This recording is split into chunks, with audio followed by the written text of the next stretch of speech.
and save him. And that was just really cool to watch.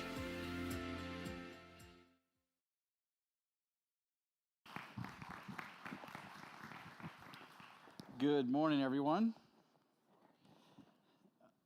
I thought about starting down there just to confuse everybody, but okay. So as Andy said, we're in the study of John, and we're in chapter 13 today. And I want to build on what Ellie had went over last week. So she went over the Mary anointing Jesus with oil, Judas Iscariot's response, etc. And I love that she really kind of created a visual to make it more real. You're trying to picture like what that scene was.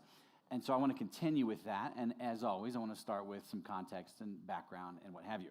I think it's very helpful if you better understand kind of the when, the where, what else is going on. It helps you better understand the point that we're trying to get out of from the passage.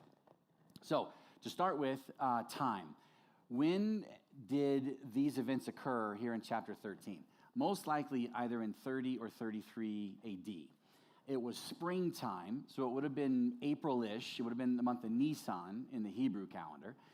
This is the final week of Jesus' life, so there's a lot of things that are happening in this week. We have the Last Supper, which is what we're going to go over here in the chapter today. The Passover is this week, the crucifixion. We're only days after, well, we're probably a couple weeks now after Lazarus has died and then was raised from the dead, and we're a couple days after that anointing of the oil. And so here we are in the final night before he dies. And there's a lot of things that happen in the next 24 hours, and we're only going to cover the supper specifically. But in this last night, there's three main things that happen. First, it's the supper, where they're celebrating the Passover feast. After that, they head over to the Garden of Gethsemane, where Jesus prays for a bit. This is where he gets arrested. Then they head over, they're taken to Caiaphas' house, which is the high priest, and then he goes through this whole overnight trial there. And then the next morning, tomorrow, after these events, Jesus spends time with Pilate. He's brought before the crowds. Then he's taken, the Roman soldiers do the whole torturing, the flogging, the crown of thorns. Then he has to take his cross and carry up to Golgotha, the hill. We see while he's up there, he has the two conversations with the thieves on either side. And then he breathes his last, and he gives up his spirit. So it's a heavy 24 hours, and we want to understand that as we go into this, okay? The second thing, besides the time, is the location. So I have some maps for you today. I'm a map guy. And so this one is a map. This would have been during Jesus' time in the 1st century AD.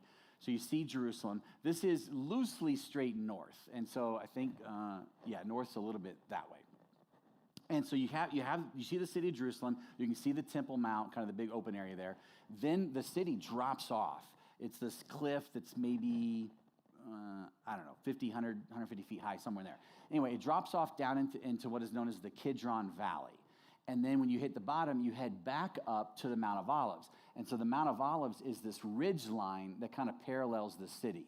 And then on the back side of the Mount of Olives, you'll see down there in the corner is Bethany.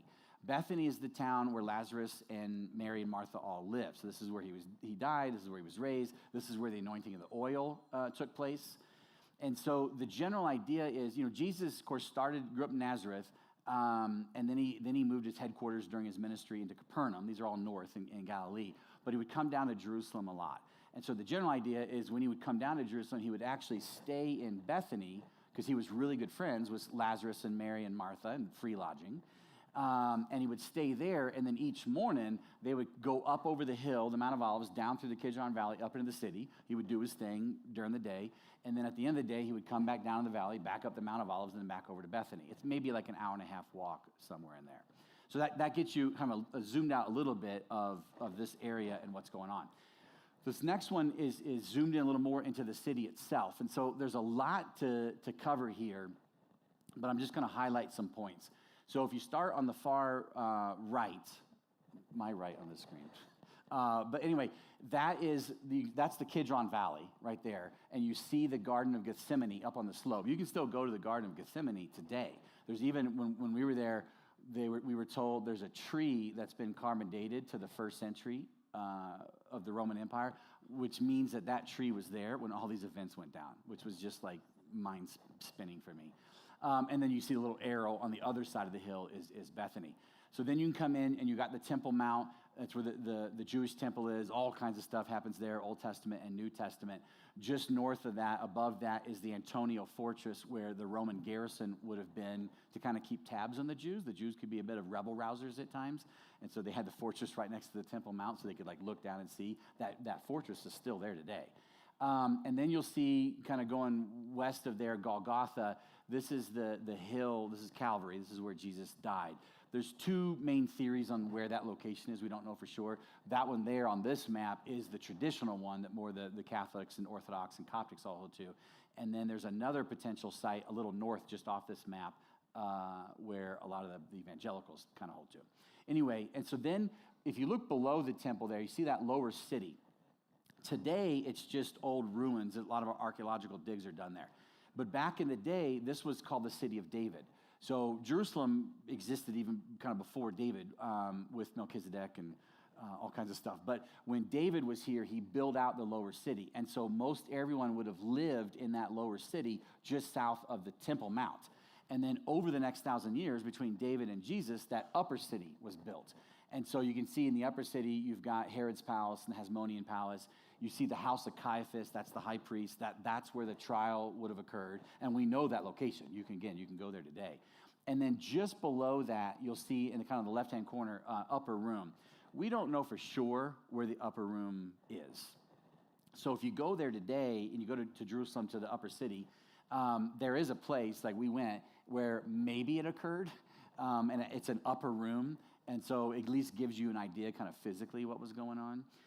But I like to show this one. So as we're going in to the stuff today, it's in that upper room in the upper city is where the dinner took place.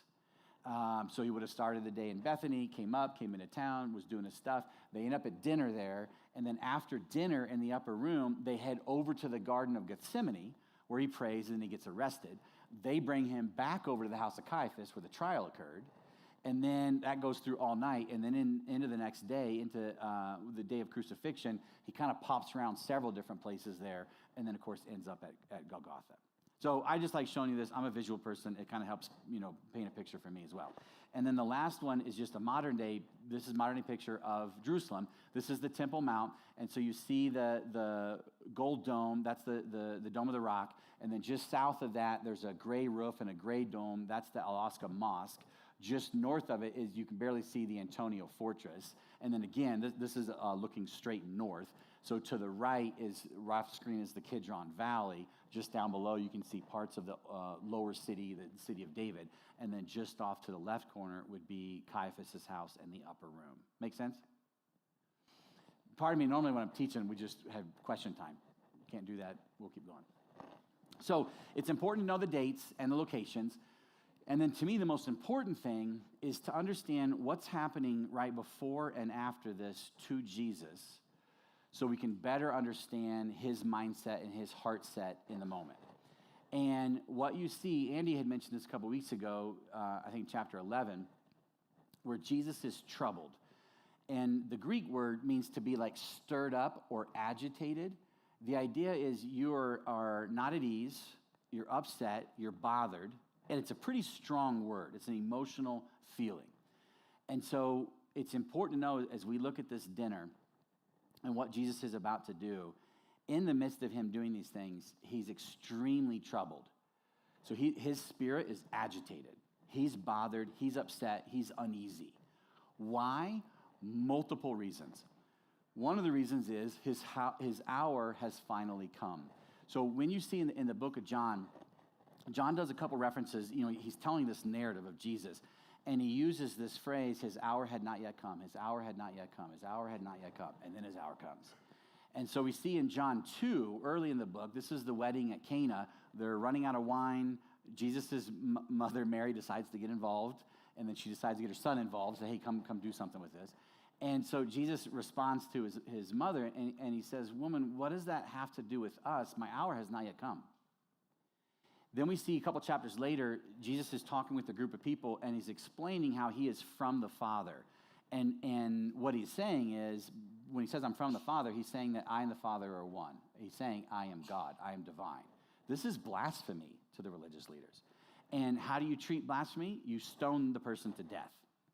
And so as he's saying this, they're flipping out. And so you see there in 7:30, as he's saying he's from the Father, so they were seeking to seize him because of that blasphemy. And yet no man laid his hand on him because his hour had not yet come. And then in the next chapter, there's another conversation where he's talking about that God is his Father. Again, he's saying, God and I are one. I am divine. I am the voice in the burning bush. And this was blasphemy to the religious leaders. And so these words he spoke in the treasury as he taught in the temple, and yet no one seized him, even though they wanted to, because his hour had not yet come.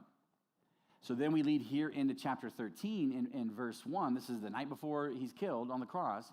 Now before the feast of the Passover, Jesus, knowing that his hour had come, that he would depart out of this world to the Father. So his time had arrived, and this is super heavy. And so what does it mean that his hour had come? Jesus came to earth for a whole bunch of reasons.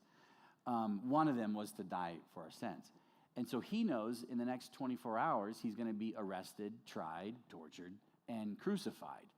And this troubled him. This agitated his spirit, not in an anger thing, but just like, I am bothered by this. And so we see in chapter 12, in John, the previous chapter, this would have been a day or two earlier from this Last Supper. Now my heart is troubled. And what shall I say? Father, save me from this hour? No, it was for this very reason I came to this hour. But he is troubled by it. So much so that after the dinner, when they head over to the Garden of Gethsemane and he's praying, we see Mark 14 and Luke 22 record this.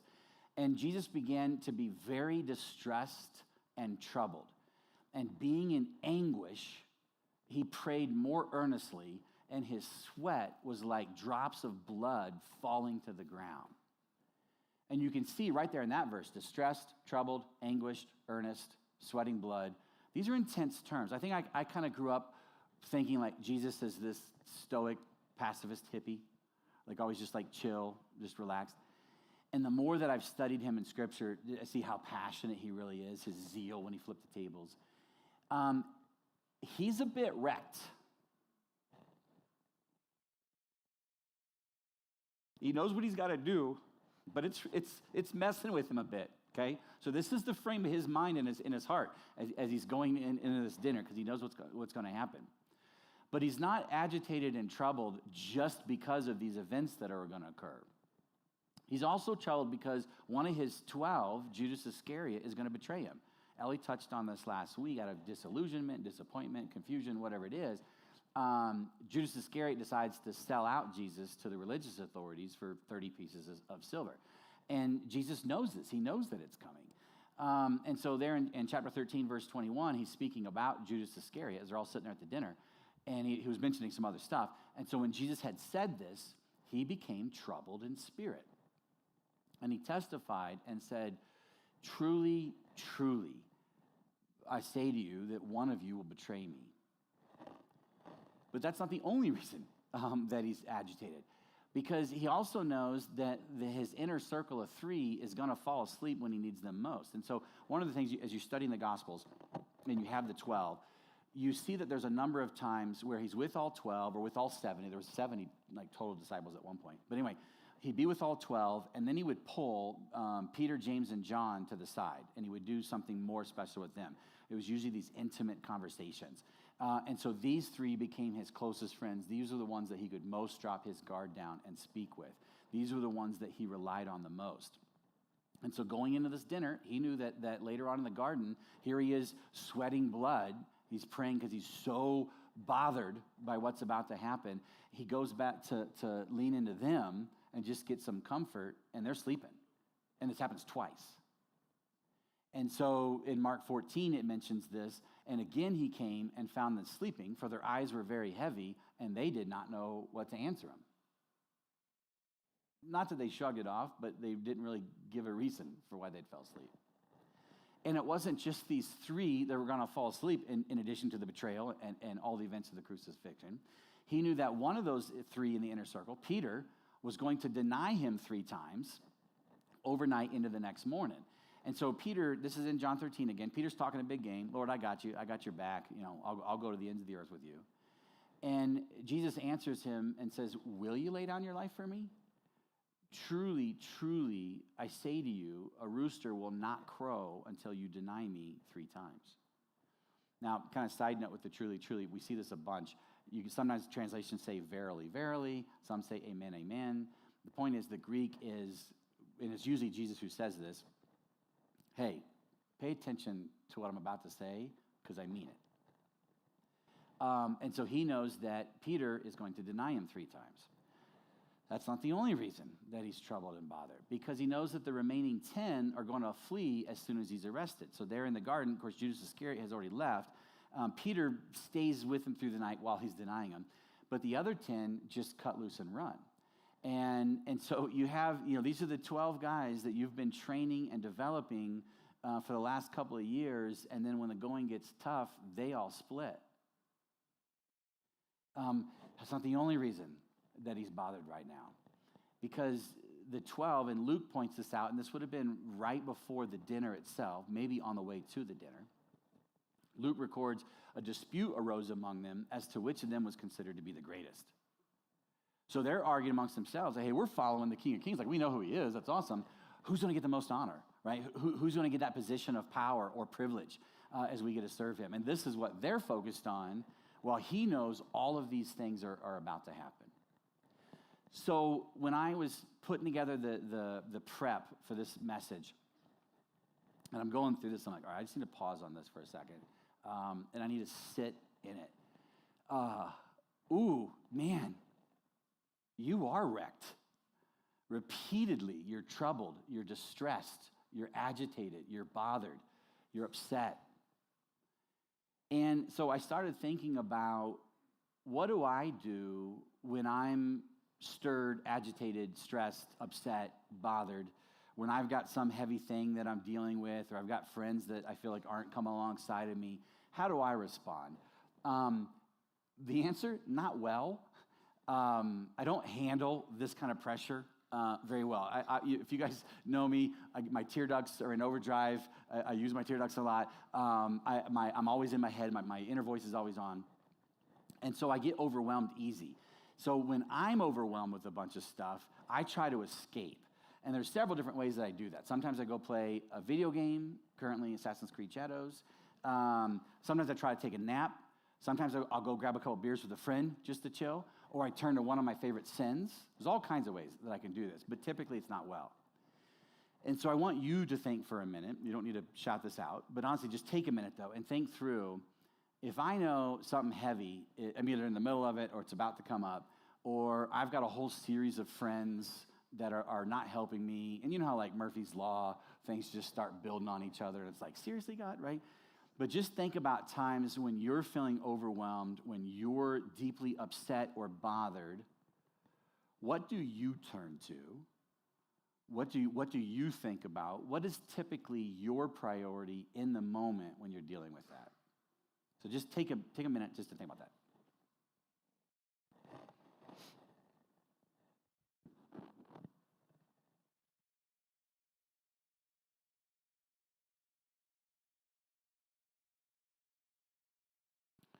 So sometimes we turn to something good. Hopefully, as you continue this sanctification process and this maturing process, you start finding better ways to equip yourself, right?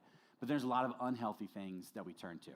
So I set this out. So again, we're kind of setting the stage as I was going through this, and I'm like, all right, so Jesus, I'm feeling you, and now it's stressing me out, really understanding more and more what you were going through that night.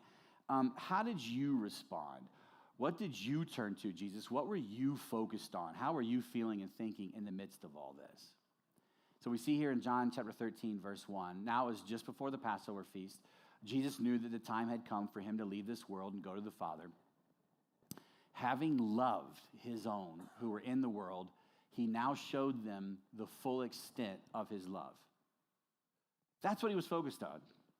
Even though he was bothered and he was thinking through some of the stuff that was going on, his priority as he headed into the dinner, man, I really want them to know how much I love them.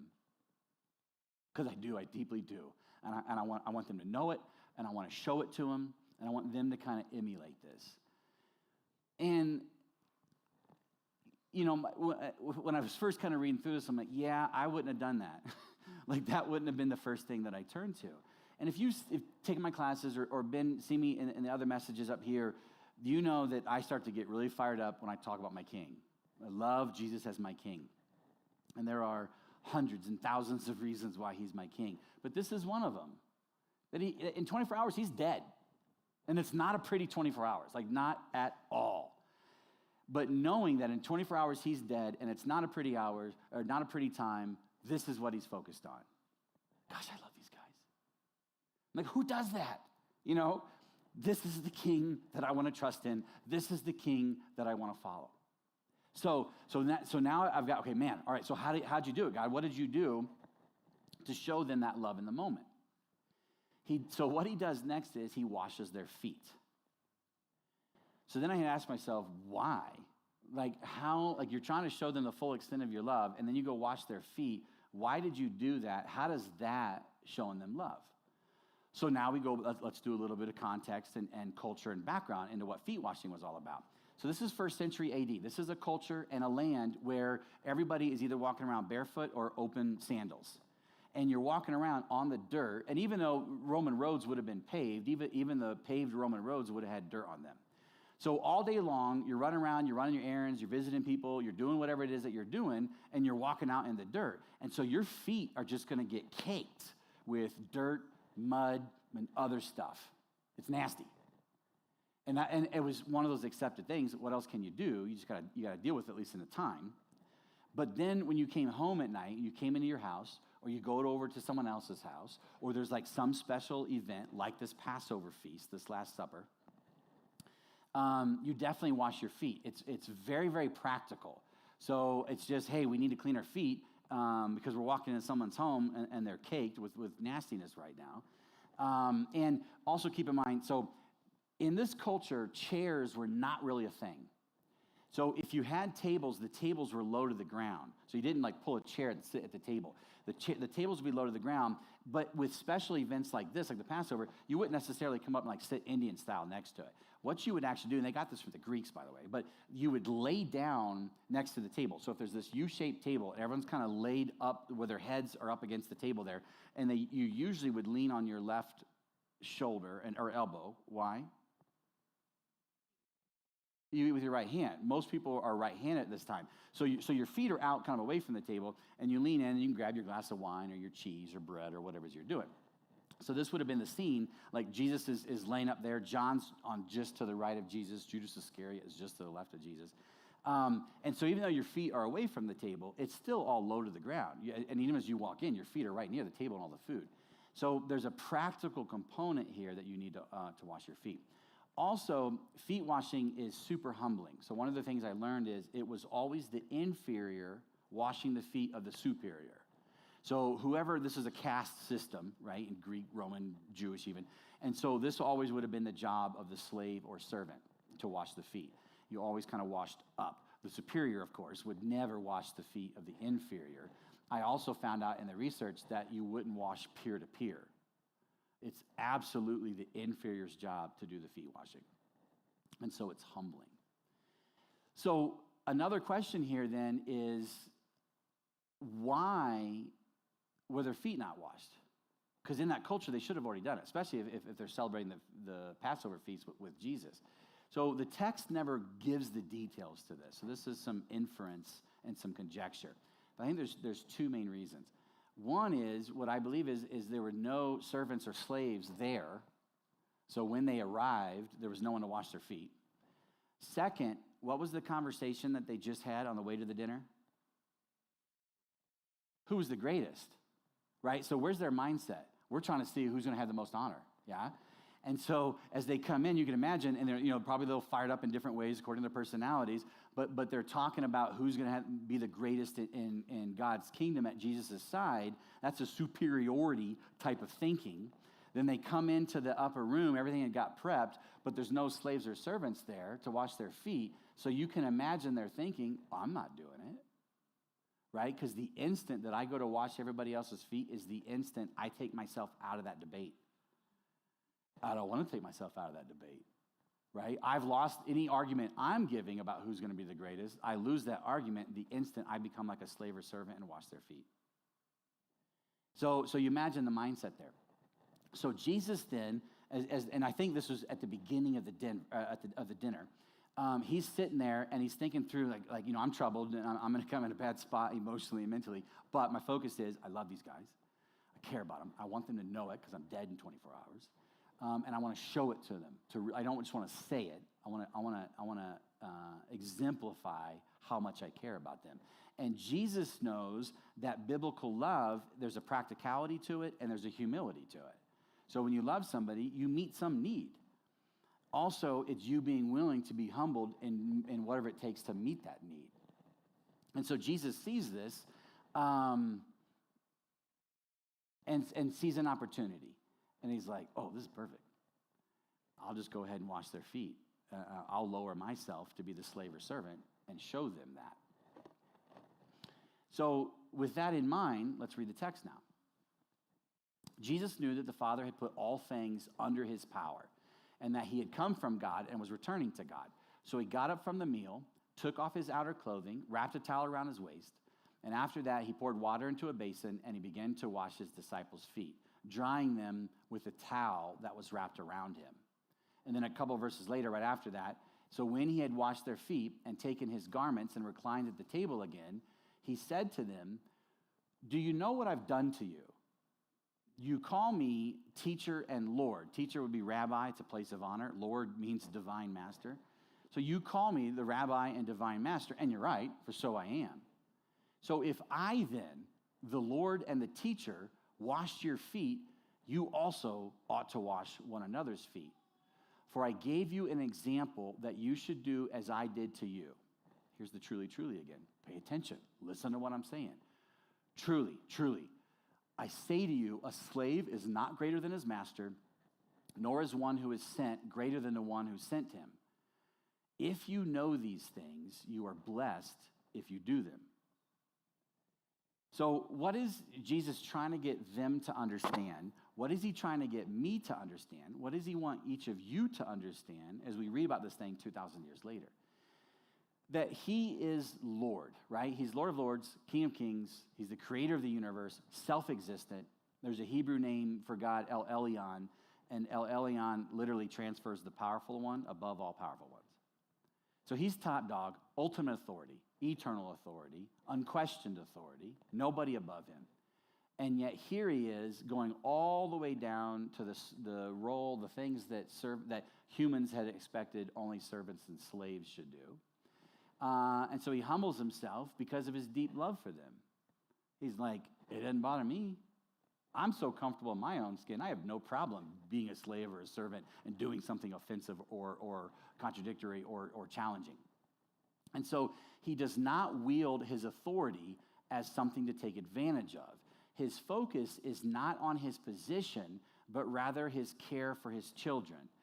His focus as King of Kings, Lord of Lords, the self-existent creator of the universe, the one person who has a right to defend the role that he has and the authority that he has, he's not focused on that. He's focused on who his kids are, how much he loves them, and what are some practical ways that he can do it, and if he needs to be humbled, fine.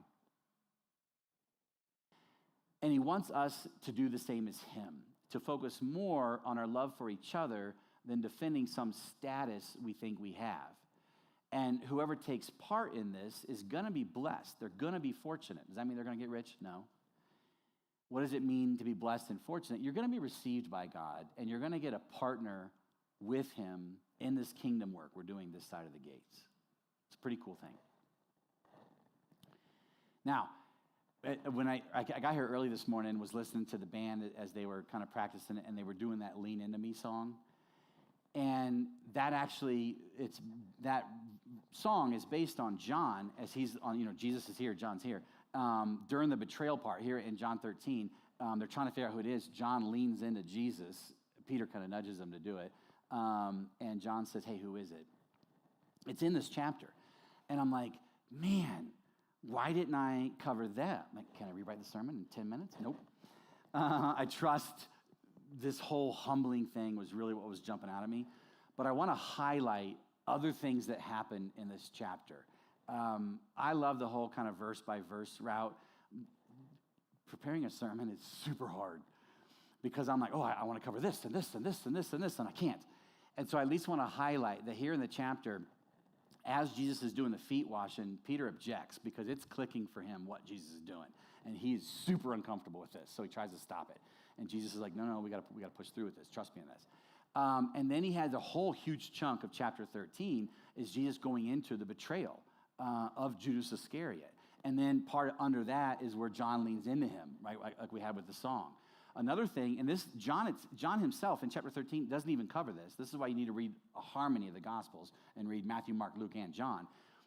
John wrote last, and John knew that he didn't need to cover the communion point because the other guys had already covered it. But it was here in the Last Supper, in this last night, that Jesus establishes the sacrament of communion. So it's you're drinking the wine and eating the bread, which represents my blood and my body. That's something we do here at the Summit every week. As we finish up the message, we come down and together we share in the wine and the blood, representing Jesus' blood and body and what he did for us. And I'm like, man, that's its own series, right? It can't just be something I just kind of throw out there. And yet here I am, throwing it out there. And then Jesus also, he quickly references his coming death and the glorification that he's going to receive from that. He doesn't spend a whole lot of time on that last night talking about his death. Part of it is throughout the last couple of years as he was doing the ministry with the 12, he just started dropping little hints and giving little clues to them that he was going to have to die and kind of explaining it. And then he explains it even more after he raises from the dead on Easter Sunday. But he just kind of quickly touches on that. So I point this out to show you there's all these other things that are here just in this chapter that we can't cover today. And so I want to remind you, there's 31,107 verses in the Bible. And so what we have the opportunity to do on Sunday mornings is to highlight some of that. But we don't have enough time, 52 weeks in a year, 50 years, we don't have enough time to cover everything. And so we have to like lean in the Spirit and kind of trust what's the main point I'm going to bring. But it's on each of you to be reading the Bible. So you guys should be reading all of chapter 13 and seeing all these things like, oh, Shana didn't even go into them. What's going on there? But thankfully, there's all kinds of sermons you can watch, commentary you can read. Just pray through the Spirit as you're reading through the text. Some Bibles will have little footnotes that link you to other important verses to help explain that verse. There's all these different things that you can do. So I show you this just to remind you there's a whole lot more to study and learn and know, okay? Anyway, towards the end of the chapter there, he covers all these things, but then he comes back full circle, back to this love point. It's verse 1, he loves them, he wants to show them, then he does the foot washing, and then he explains why he's doing it. And so towards the end of the chapter there, Jesus says, a new commandment I give to you, that you love one another, even as I have loved you, that you also love one another. By this, all men will know that you are my disciples, if you have love for one another. Now, just a quick thing, that verse, when I first really started studying it years ago, it was powerful what it was not saying. It's not saying the world will know you're my disciples by how much you glorify me. It's not saying the world will know how much you're disciples by how little sin you do or how much you correct the sin of others. Those are all super important things. They are. But the way that we show the world that we are followers of Jesus is how we love. And that's through humility and practicality. That's our agenda. That's what our focus should be. So, showing love through this practicality and humility in the midst of Jesus telling them of the somber reality of his death and in the midst of being troubled by Judas' betrayal and all the disciples filling him in a bunch of different ways, his focus is on his love for his disciples and his deep desire that they emulate him and be loving towards others as well. It is the most important thing. All the law is summed up in this, that you love one another. John, and this hit the disciples. So John, in his later years, he became known as the disciple of love. It really began to weigh on him how love is the point of everything. And so when he wrote, this was decades and decades and decades later, when he wrote 1 John, and especially in chapters 2 and 4, he really hammers home the point of love. He's remembering what Jesus did at that last dinner. Peter, same thing. In 1 Peter 5:5, he talks about putting on an apron of humility. I think that would have been, he was thinking of Jesus wrapping the towel around himself in just humility. And so here we are decades later, and he's still thinking about that night. He's still thinking about what Jesus' focus was, to be humble and love them in practical ways. And so he still keeps talking about it. So this segues into the practical portion, because the point, the takeaway is we should receive his love, this kind of love, and then we should do the same for others. And so you can get into, well, what is love? Well, that is a loaded, loaded thing. So one thing that we're working on, I'm hoping we can make this happen, maybe in May, I'd like to do like an 8-week study, probably like on Tuesday nights, where we'll just do 8 weeks unpacking love. We'll look at the Hebrew and the Greek words. We'll look at there's like 2,100 verses on love in the Bible, so we can't go through all 2,100, but we'll highlight a lot of those. And I want to try to break down, we're really understanding what love is, what does it mean to receive God's love, and what does it mean to love him in return, love ourselves, love others? What does it mean to love our enemies, to love those who persecute us, right? So keep in mind, we'll try to do something where we can go much more into detail. So all I have time today is just a couple of highlights. So one, this is kind of the key verse to everything. This is in Mark 12. There was a big discussion going on, and somebody had asked Jesus, hey, there were 613 commandments in the Mosaic Law. And somebody had asked them, hey, of all those 613, what's the most important? What's the one to consider? And so Jesus answers, and by the way, this little trivia, he's quoting Deuteronomy here. Deuteronomy is the book of the Old Testament that Jesus quotes from the most. Anyway, Jesus answered, the foremost is, hear, O Israel, the Lord our God is one Lord, and you shall love the Lord your God with all of your heart and with all of your soul and with all of your mind and with all of your strength. And the second is this, that you shall love your neighbor as yourself. There is no other commandment greater than these.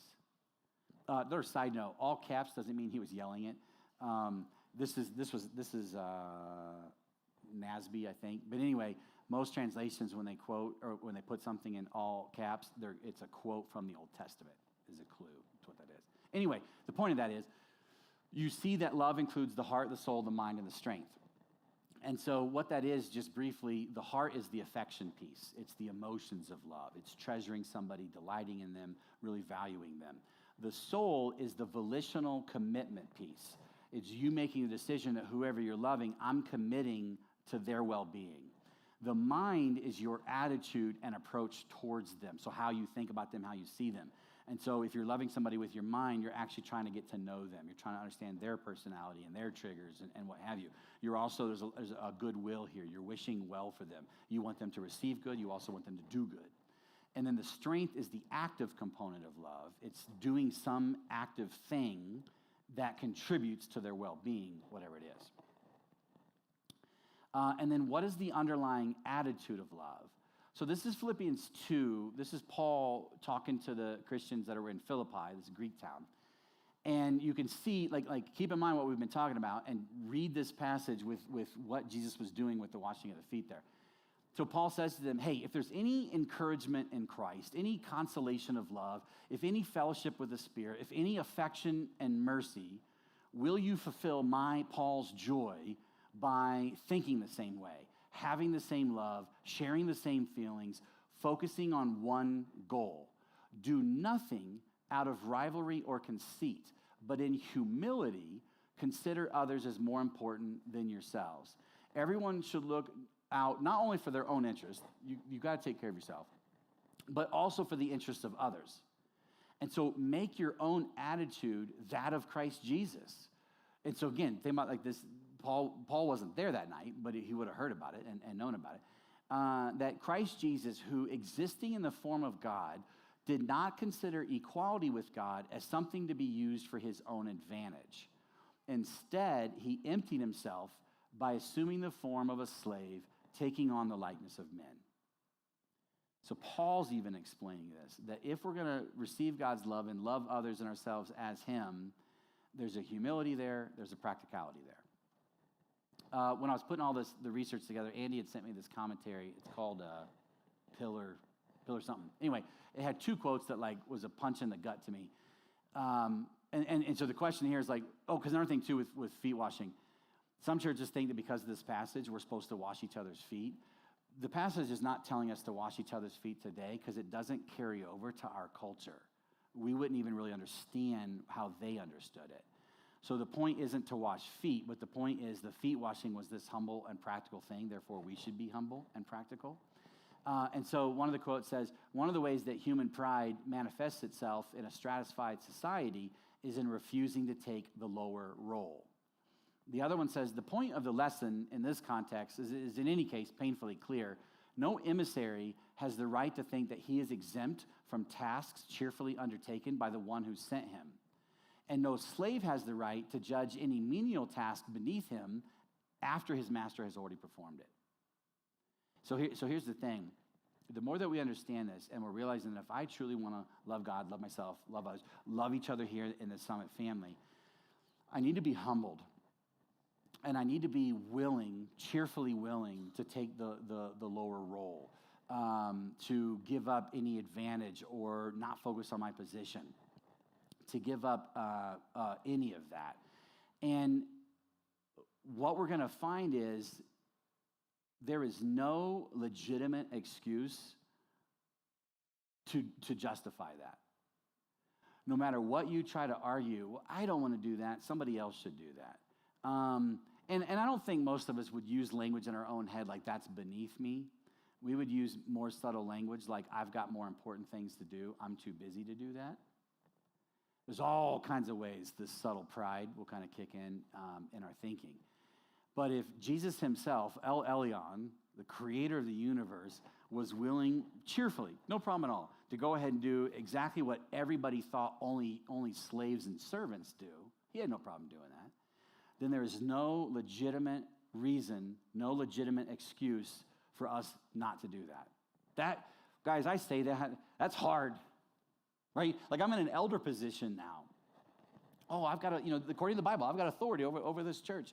There needs to be this submission.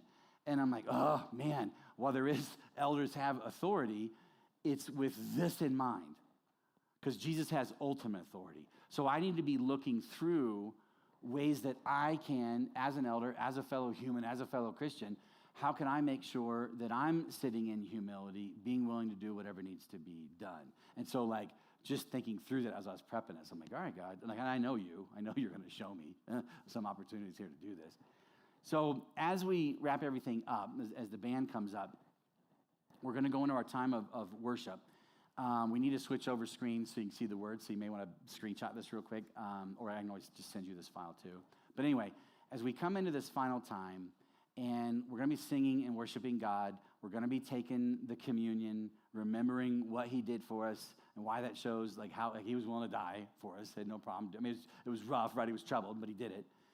And then as we're praying, let the Lord lead you and think through this. And so I wanted to throw up just some practical starting point ideas of how you might show humble, practical love towards each other here in the Summit family. So one, just find some need and take care of it, period. Maybe volunteer for the least desired or least known tasks here at the Summit, getting out of your own comfort zone. Reach out to Ellie, reach out to Jessica, and say, hey, what's something that we need to get done that nobody ever volunteers for? I'll volunteer for it. And if a couple of you do it, you can rotate through it, right? You need to share your resources with other people in need, whether that's your time, your energy, or your money. Really try to empathize with someone that you're frustrated with and try to feel what they're feeling. If you can't empathize, at the very least, sympathize and understand they're going through feelings, legitimate. We need to forgive and turn the other cheek. We need to be restoring rather than condemning. We need to understand that discipline is more about training than it is punishing. Another way, this is one I'm working on, is to listen more than speak, or however the Spirit nudges you. There's all kinds of ways. So, Papa, you're the one in charge. You know what's going on. I know that you've already been planting seeds in people's hearts and minds about how we can grow, how we can mature, how we can love others more sacrificially. There are many here that want to go deeper. They want to transform. They want to mature. And so use this concept, this humble, practical love as a way to help them do that. And whether it's here this morning as we're going through this final part, or it's later today, or it's in the coming weeks, or whatever it is, let them think through, just give them ideas of how they can humbly and practically serve others. And Lord, you already know how that's going to work. I'm pretty excited about it. Even as Andy was talking about these next 3 weeks in prayer and fasting, I pray that, like, as people come to the summit, or they've been coming here for years, that we can, you're here every day, Lord, and I love that. We can always grow and mature individually and as a group.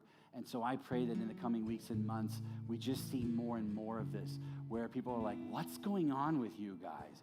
Why are you so willing to take these roles? And then we can talk about it.